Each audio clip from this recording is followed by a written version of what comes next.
Welcome to Hired in IT.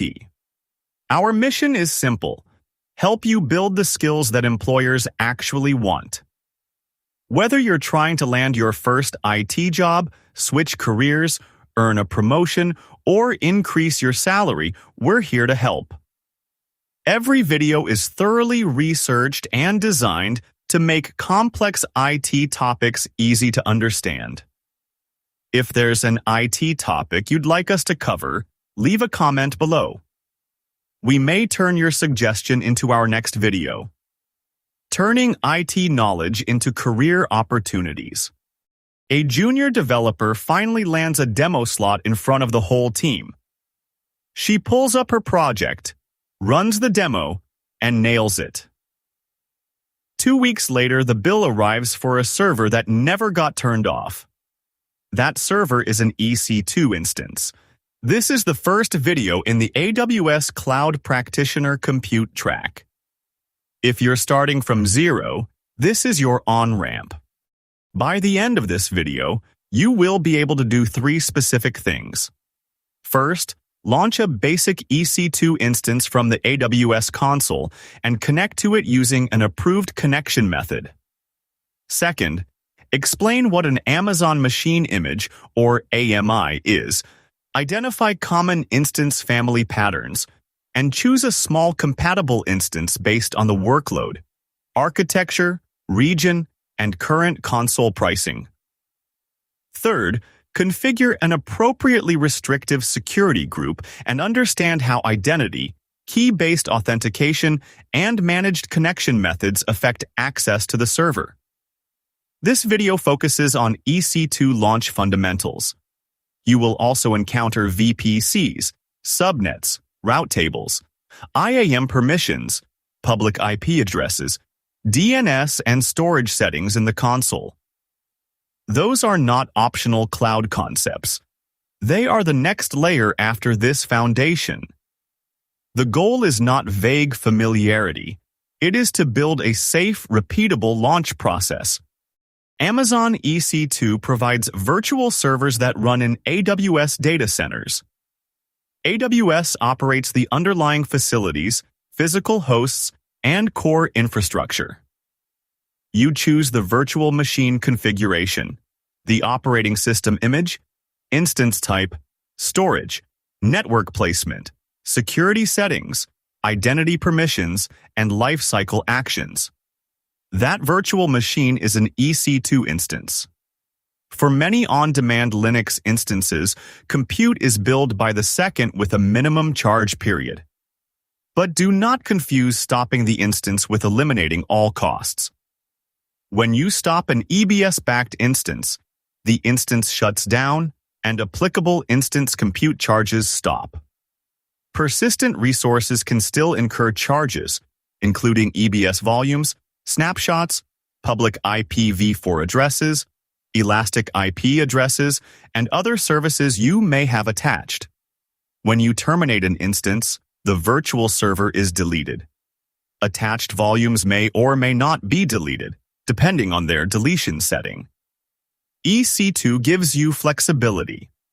Safe cloud work means understanding both what starts billing and what keeps billing after the server stops. Before you click Launch, keep 5 launch concepts straight.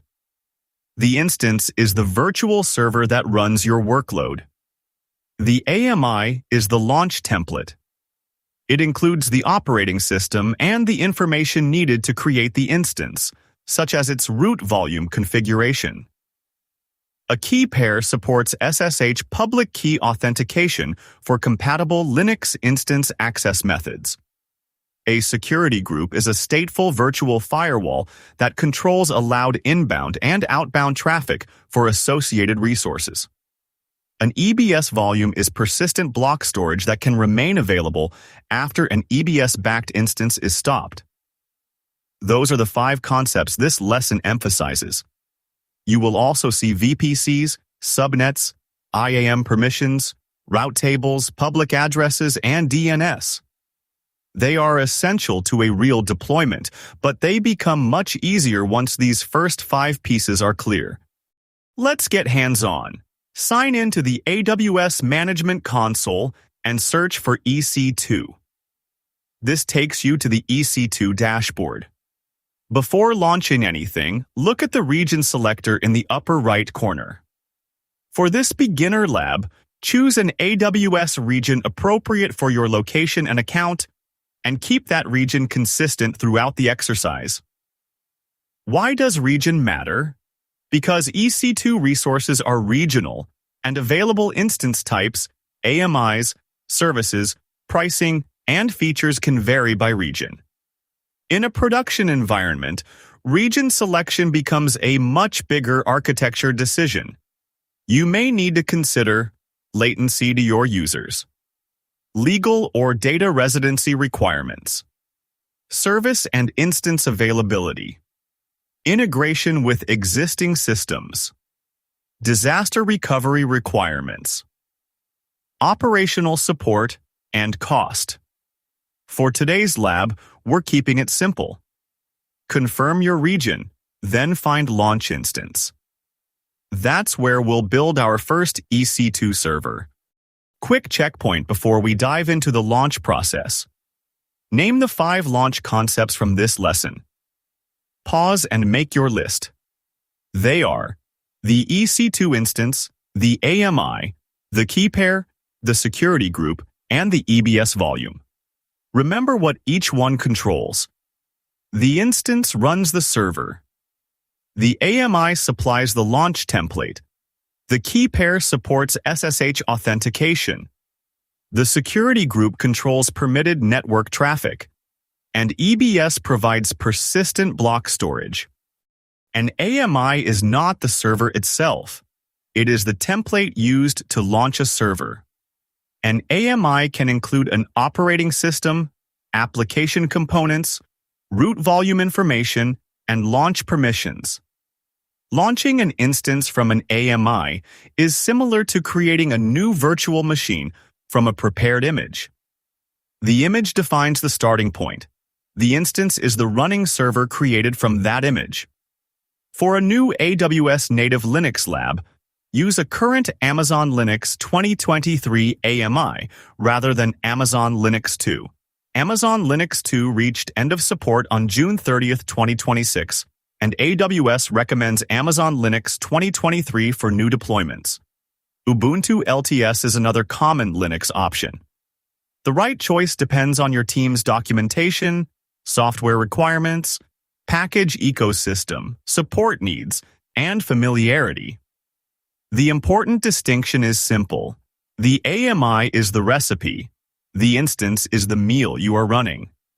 Quick checkpoint.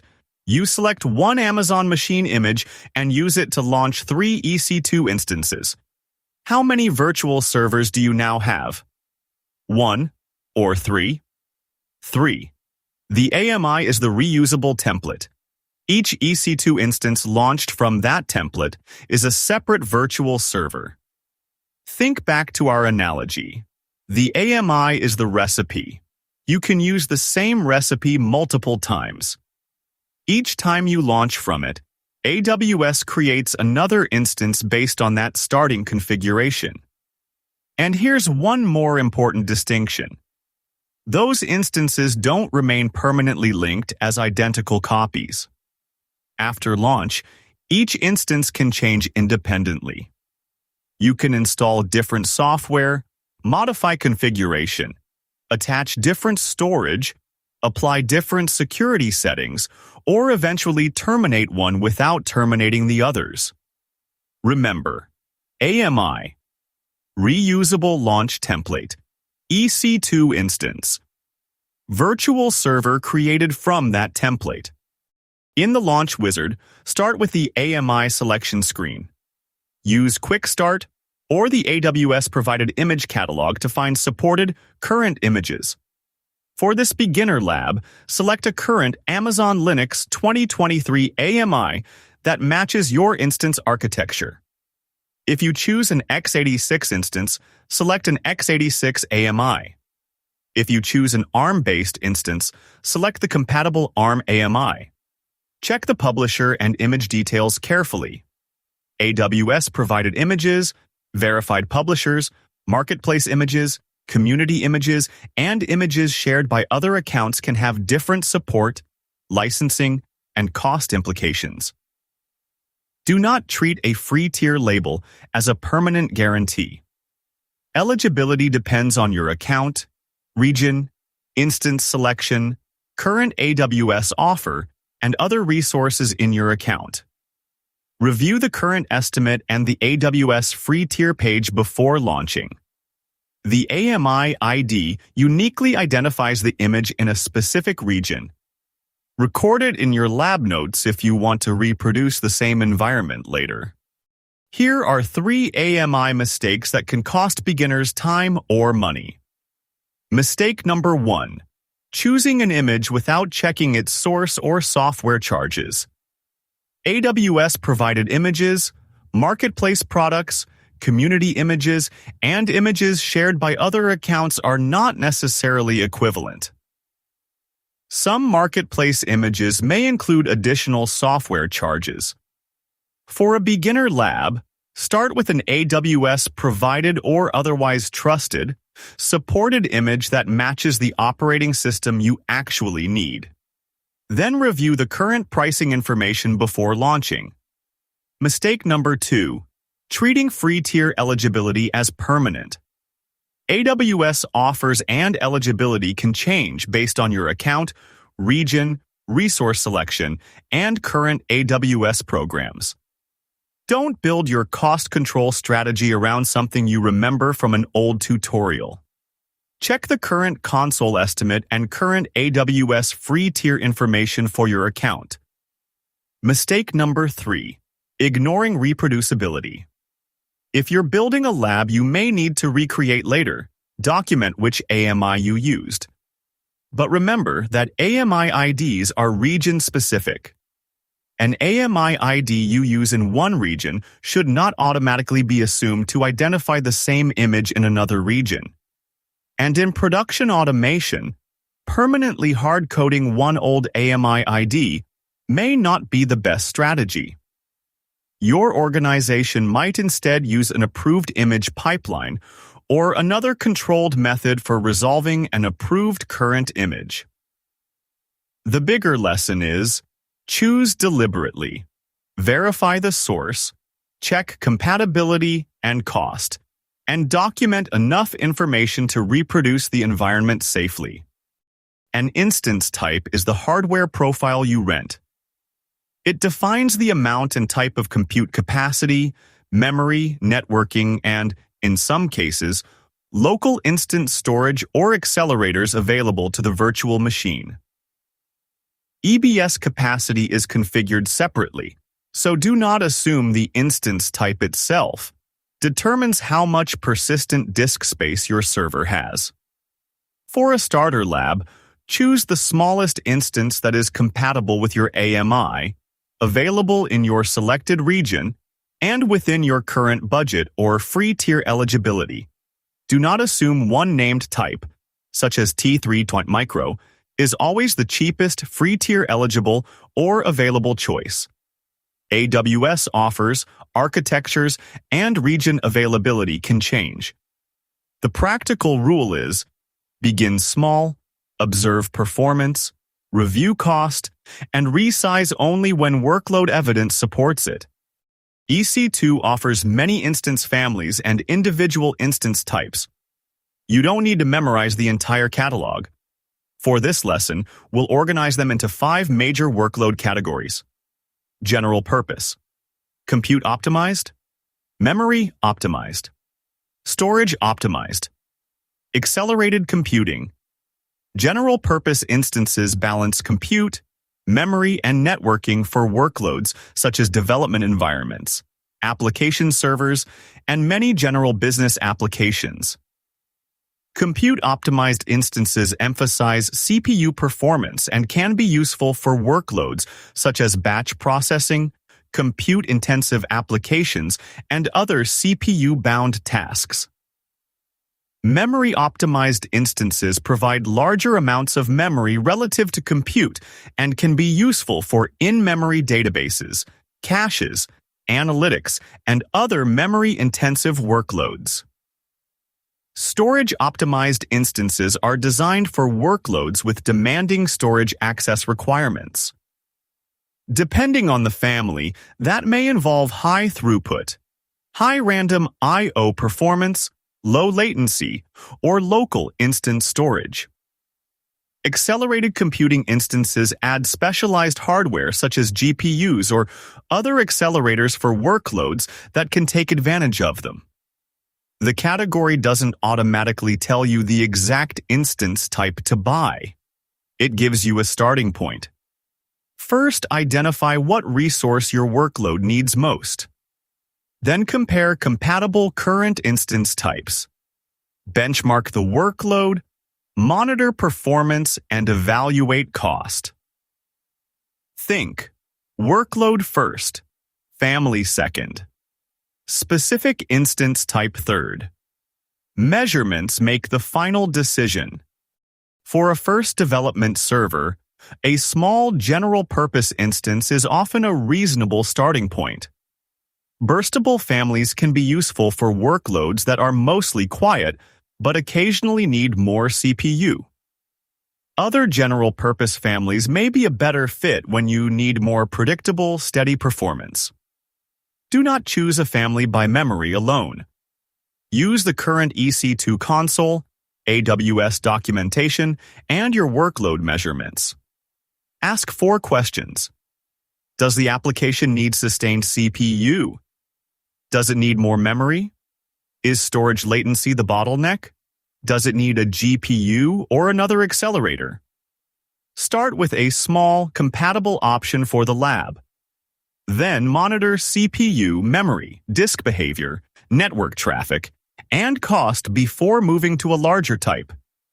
The best default is not a specific instance name. It is a measured decision. Quick checkpoint. A company is running an in-memory database that keeps a large working set in RAM. Which EC2 family pattern should they investigate first? Memory optimized. Memory optimized instances are designed for workloads that need a large amount of RAM relative to CPU capacity.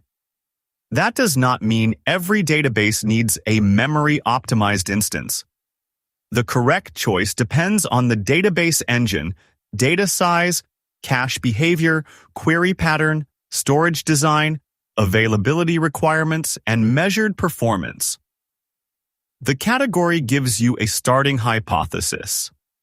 Metrics and testing make the final decision. Here's a mistake beginners commonly make. They launch a small general-purpose instance because it worked perfectly for development. Then the workload changes. Maybe the server begins running CPU-intensive batch jobs for hours at a time. Performance drops, so the immediate reaction is, I need a bigger server. Maybe. But don't resize from intuition alone.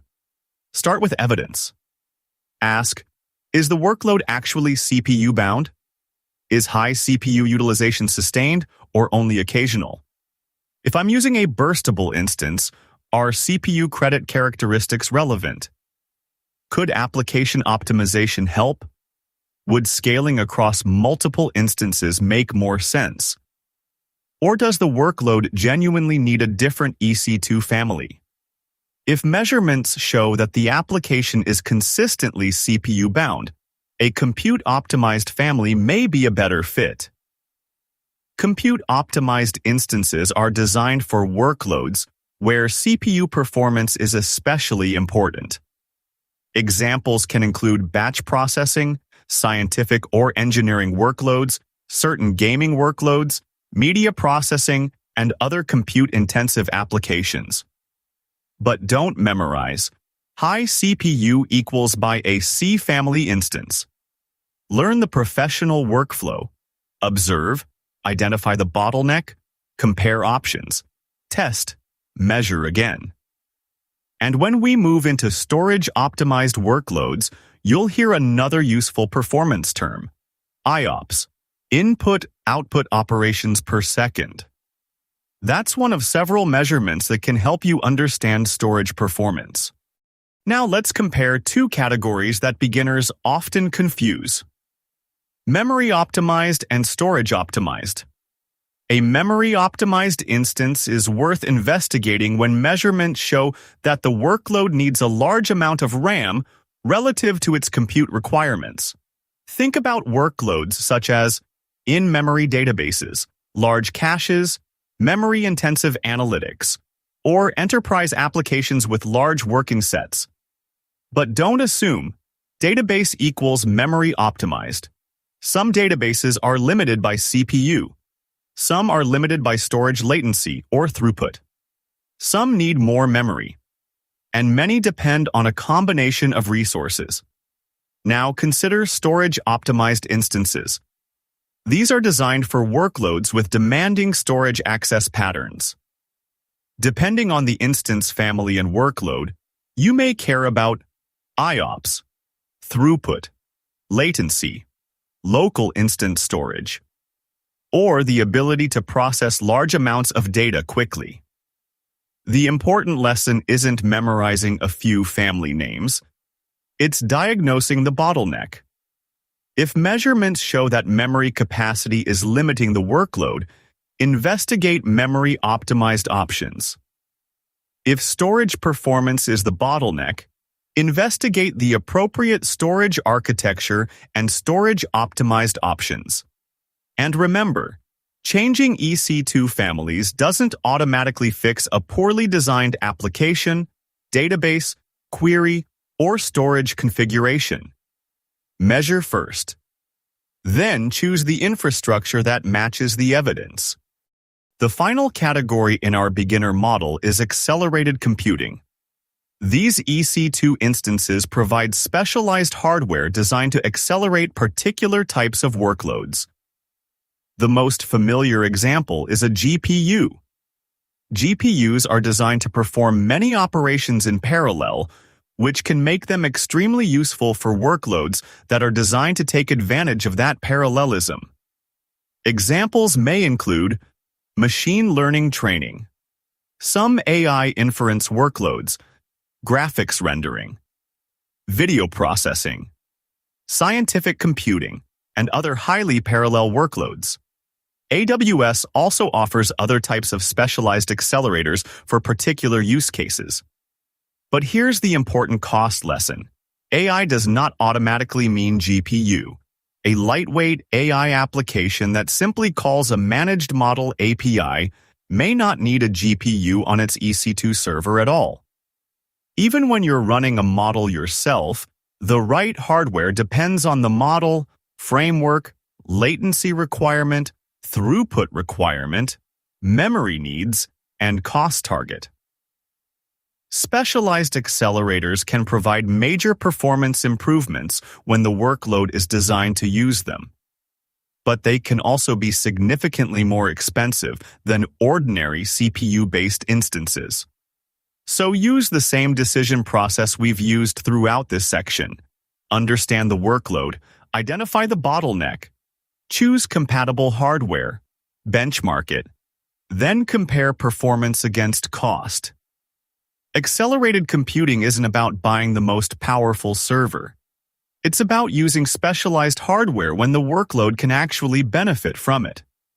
A security group acts as a stateful virtual firewall for the resources associated with it. Inbound rules control traffic allowed to reach the instance. Outbound rules control traffic allowed to leave the instance. Security groups are stateful. If an allowed connection is established, the return traffic is permitted even if a separate rule does not explicitly allow that response path. For a Linux administration lab, do not open SSH to the entire internet merely for convenience. Restrict access to an approved source network or use a managed connection design. For example, you may use EC2 Instance Connect with the required IAM permissions and network setup, and EC2 Instance Connect endpoint for private access, AWS Systems Manager Session Manager when the instance and IAM configuration support it, a VPN, or a bastion host pattern. For a public web server, HTTP on port 80 or HTTPS on port 443 may need to be reachable from the intended users. But only expose a service when you understand why it is public, how it is patched, how it is monitored, and which traffic paths are actually necessary. Security groups are not a substitute for operating system patching, identity management, application security, logging, and network architecture. They are one important layer. 3 security group patterns will keep you out of trouble. First, expose administrative access only through an approved path. If SSH is required, restrict port 22 to a trusted source range or use a managed private access method. Avoid // for SSH unless you have a documented, temporary, and tightly monitored reason. Second, open HTTP on port 80 only when you intentionally operate a public web service. Prefer HTTPS on port 443 for encrypted web traffic, and redirect HTTP to HTTPS, where the application design supports it. Third, review outbound rules as well as inbound rules. Many beginner environments allow all outbound traffic by default. That may be acceptable for a simple lab, but production designs should allow only the destinations and services the workload needs where practical. Before launch, ask one question for every rule.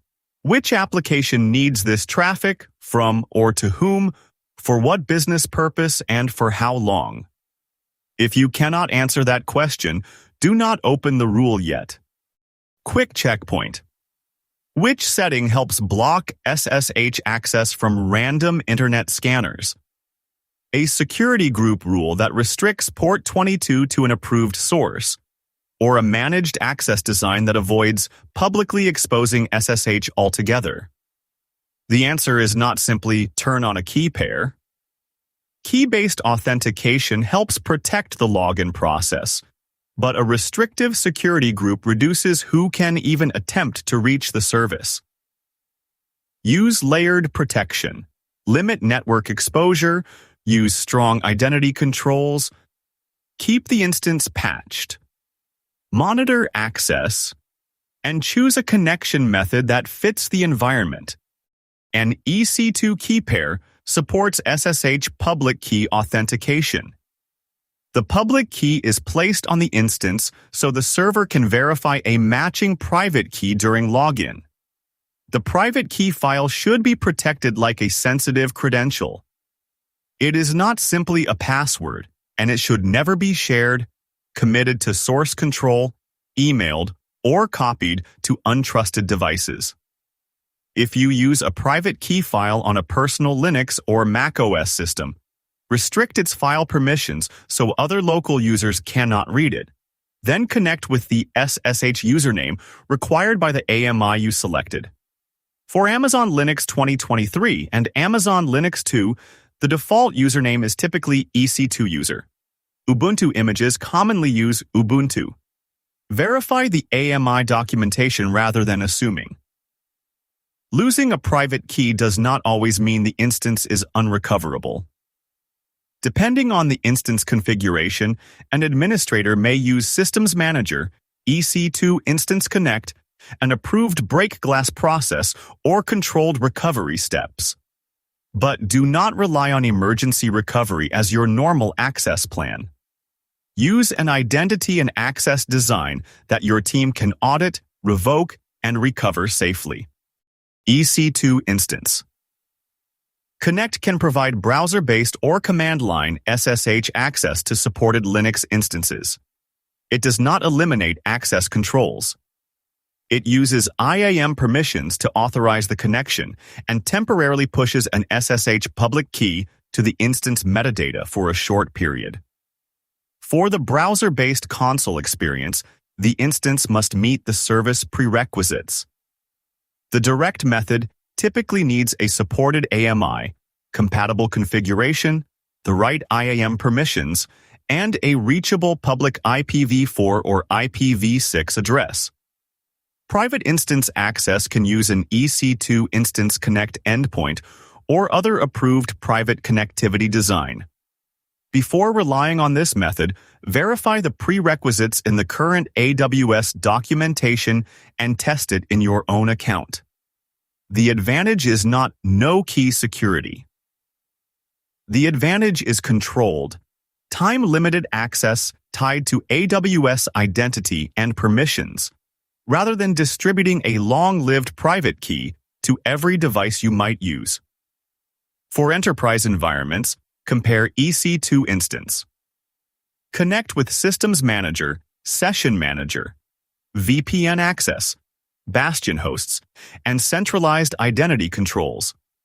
Choose the method that best matches your network architecture and audit requirements. EBS is persistent block storage that can remain attached to an EBS-backed instance across a stop and start cycle. Instance store is temporary storage physically attached to the underlying host.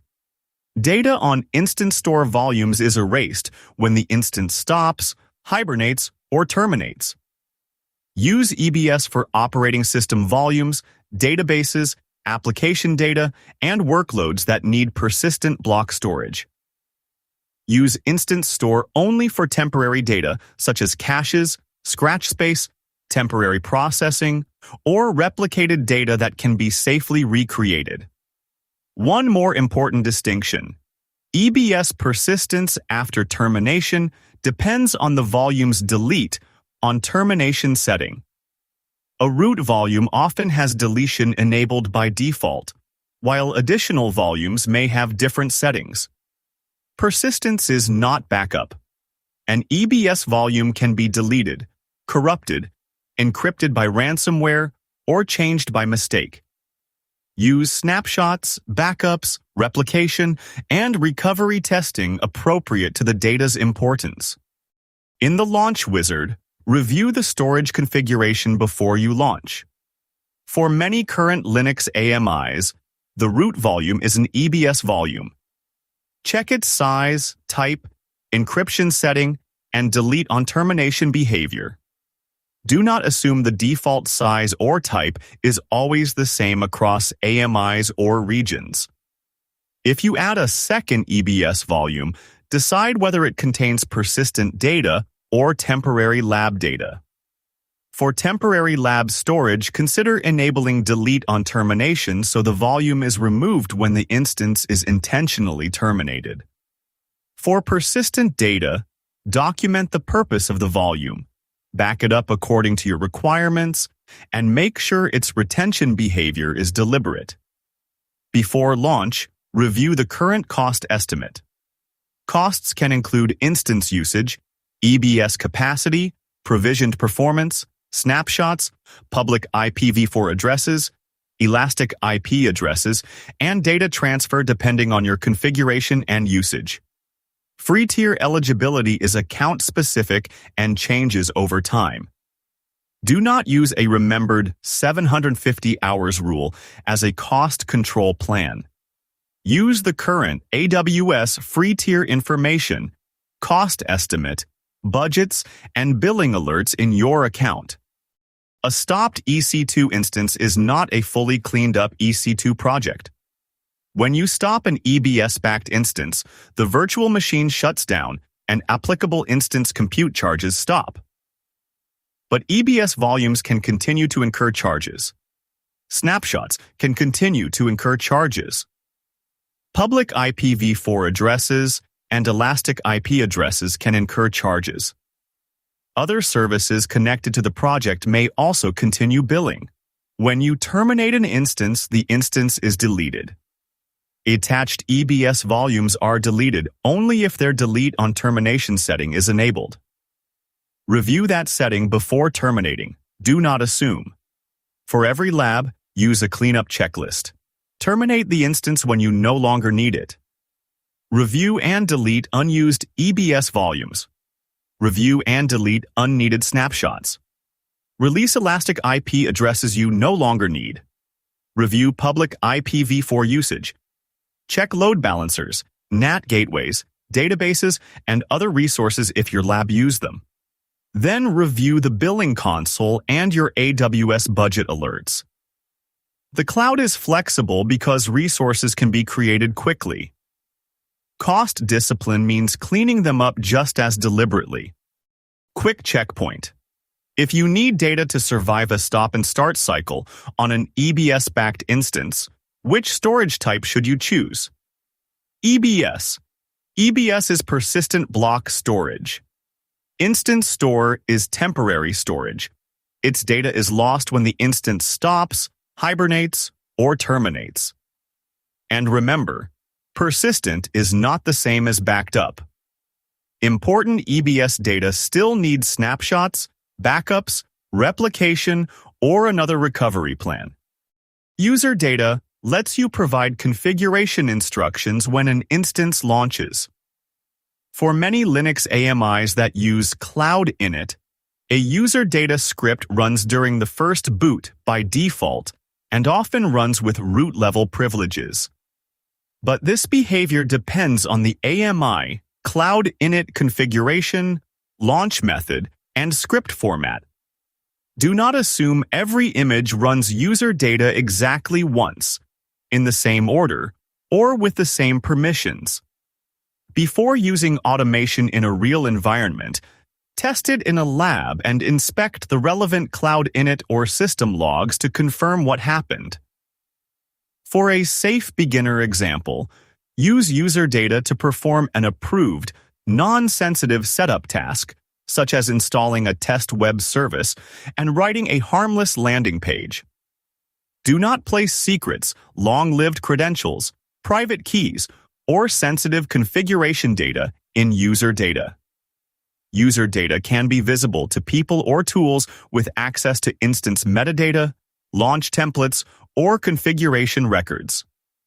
For production automation, use version-controlled infrastructure definitions, approved images, IAM roles, secret management services, logging, and review processes.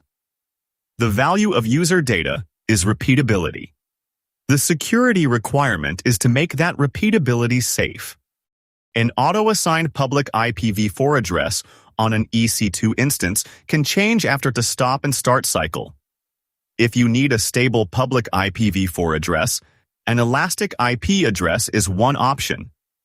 An elastic IP is a static public IPv4 address allocated to your AWS account in one region and can be associated with an instance or network interface. But do not allocate an elastic IP by default. AWS charges for public IPv4 addresses, including elastic IP addresses, whether an elastic IP is associated with a resource or idle. Elastic IPs also have quotas and should be used deliberately. For many applications, the preferred user-facing entry point is DNS in front of an appropriate managed service, load balancer, content delivery service, or application architecture, not a permanently attached public IP on one server. For a simple lab, understand the difference. An auto-assigned public address may change. An elastic IP is stable but billable. DNS maps names to addresses or services. The right design depends on the workload, availability needs, security model, and budget. AWS regions are geographic areas where AWS operates infrastructure. Each region contains multiple availability zones. An availability zone consists of one or more discrete data centers with independent power, cooling, and physical security from other availability zones in the region. Choose a region based on latency to users, legal or data residency requirements, service availability, operational needs, and cost. Using multiple availability zones can improve resilience, but placing 2 copies of a server in different zones does not automatically create a highly available application. A resilient design also needs the right architecture, health checks, load balancing or failover, data replication, backup and recovery design, appropriate network routing, deployment processes, and application behavior that supports multiple instances. For this lesson, remember the map. A region is the broad geographic area. Availability zones are isolated infrastructure locations inside that region. Resilience comes from designing the application and data layers to use those locations deliberately. Stopping an EBS-backed instance is a shutdown, not the same thing as putting a laptop to sleep. When you stop the instance, the operating system shuts down, the instance compute usage stops, and the EBS-backed data remains.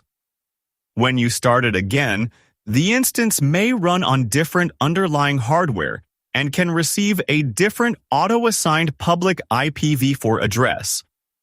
Hibernation is a separate EC2 lifecycle option for supported configurations. It is designed to preserve memory contents so an instance can resume more quickly, but it has specific requirements and is not the default behavior of stop. Termination deletes the instance. Its EBS volumes may be deleted or retained according to their individual delete on termination settings. Instant store data is lost. Use stop when you plan to resume a lab or service and you understand the remaining storage and address charges.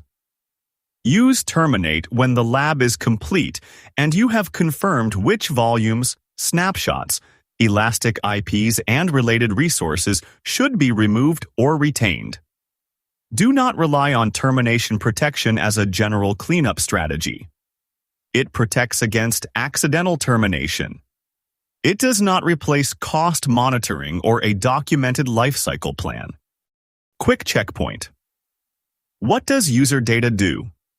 User data provides launch time configuration instructions for an EC2 instance. For many Linux AMIs, a user data script runs during first boot by default, but the exact behavior depends on the AMI and its initialization configuration. That is why you test the automation, inspect its logs, and never place secrets or sensitive credentials in the script. Think of user data as a repeatable setup mechanism, not a place to hide configuration that should be managed securely elsewhere. Let's bring everything back to the 3 skills you came here to learn. Takeaway number 1. You can launch an EC2 instance deliberately. You understand that an AMI provides the launch template. The instance type provides the compute profile. EBS can provide persistent block storage. The VPC and subnet determine network placement. And the launch configuration determines important security, identity, storage, and connectivity choices. Takeaway number 2. You can choose an instance based on the workload instead of memorizing one instance name. General purpose is often a reasonable category to investigate first for a simple development or application workload. But there is no single instance type that is always the cheapest, always free tier, eligible, always available, or always the correct choice. Check. Workload requirements, CPU architecture, AMI compatibility, region availability, current pricing, and eligibility. Then start small when appropriate. Monitor the workload and resize based on evidence. Takeaway number 3. Secure access in layers. A security group controls which network traffic is allowed. Key-based authentication can protect SSH access. IAM controls AWS permissions. Managed connection methods such as EC2 Instance Connect or Systems Manager may provide better access patterns for some environments. Patching, logging, monitoring, and least privilege remain important after the server launches. And when the lab is over, clean up deliberately. Stopping an instance does not necessarily stop every charge. Review the instance, EBS volumes, snapshots, public IPv4 addresses, elastic IP addresses, and any other resources you created. That's the EC2 foundation. Launch deliberately. Choose from evidence. Secure in layers, monitor what you run, and clean up what you no longer need. Don't just watch this. Go build it. This week, give yourself 30 to 60 minutes and repeat the EC2 launch process in an AWS account you're authorized to use. Start by selecting a current Amazon Linux 2023 AMI. Verify that the publisher is appropriate and that the AMI architecture matches the instance architecture you intend to use. Next, choose a small compatible general-purpose instance appropriate for the lab. Don't automatically select an instance type because an old tutorial says it's free. Check the current console pricing estimate and your account's current free tier eligibility before launching. Configure the storage deliberately. Review the EBS volume size, encryption, and delete on termination behavior. Then configure network access. If you're testing a simple web server, allow the web traffic required for the lab. If administrative access is necessary, use an approved connection method and avoid exposing SSH to the entire internet merely for convenience. Now use a simple, non-sensitive user data script to install and start a test web service and create a harmless landing page. After the instance launches, verify that the application works. Then review what AWS created. Look at the instance, the AMI, the instance type, the security group, the EBS volume, the public addressing, if your design uses it, and the current cost information. Document what you built. Take notes on why you selected each setting. Then clean up. Terminate the instance when you no longer need it. Verify what happened to the EBS volumes. Check for unused snapshots. Review public IPv4 or elastic IP resources. And look at the billing console afterward. The goal isn't just to say, I launched EC2. The goal is to be able to explain what you launched, why you chose it, how you secured it, how you verified it, what it cost, and how you cleaned it up. That's the kind of hands-on experience that turns an AWS concept into an actual cloud skill. Next in the series, we're going deeper on the thing you'll choose every single time you launch: instance types. General purpose, compute optimized, memory optimized, storage optimized, and accelerated computing. We'll break down the specs, when to pick each, and how to avoid paying for horsepower you don't need. If you're following along in order, that video is next in the playlist. If this series is helping you move toward AWS, subscribe so you don't miss the next one. And tell me in the comments, which EC2 mistake has hit you the hardest? The security group, the surprise bill, or the key pair? There's also a free launch checklist linked in the description to keep you from repeating it. Remember, careers aren't built by watching videos. They're built by applying what you learn. Pick one thing from today's lesson, build it, document it, and share it. That's how you get hired. Thanks for watching Hired in IT, where we're turning IT knowledge into career opportunities.